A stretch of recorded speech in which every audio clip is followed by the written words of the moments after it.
So I'll leave you with 3 points of advice, depending on, actually it doesn't matter which phase you are. The first is that you need mentors and you need allies and you need people who can go to bat for you and become your sponsors.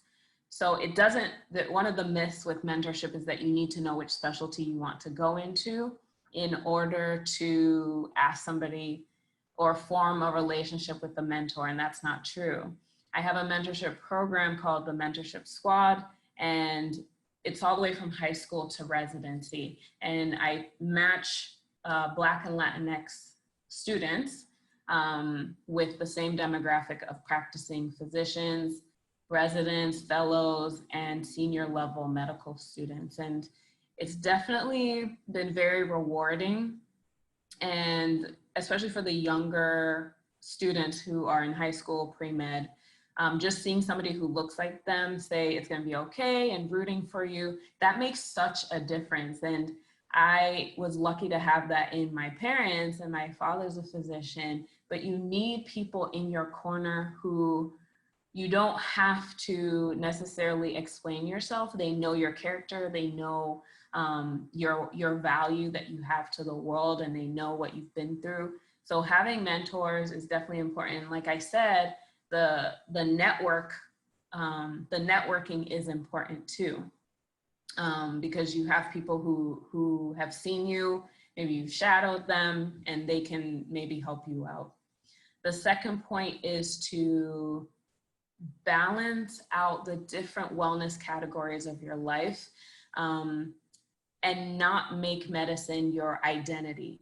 That was a very hard lesson that I had to learn.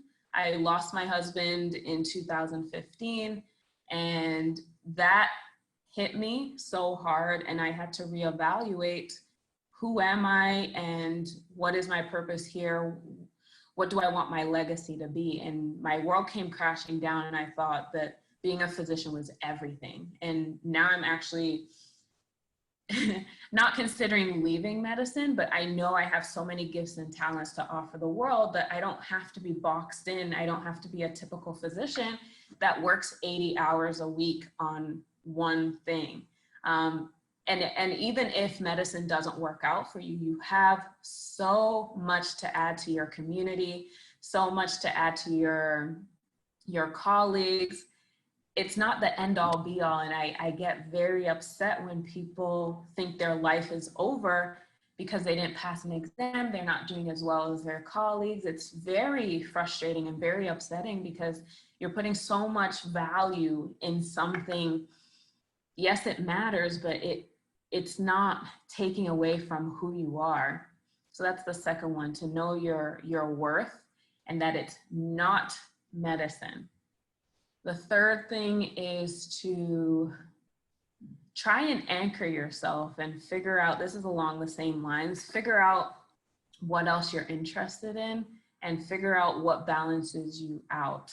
It could be your faith, it could be working out, and make sure you don't isolate yourself from other people who are outside of medicine. They're experiencing the real world, and medical school, residency, it's not normal actually to be in a setting where you're just so hyper-focused on studying versus developing real adult skills and things that we don't get taught, such as financial literacy and how to build wealth.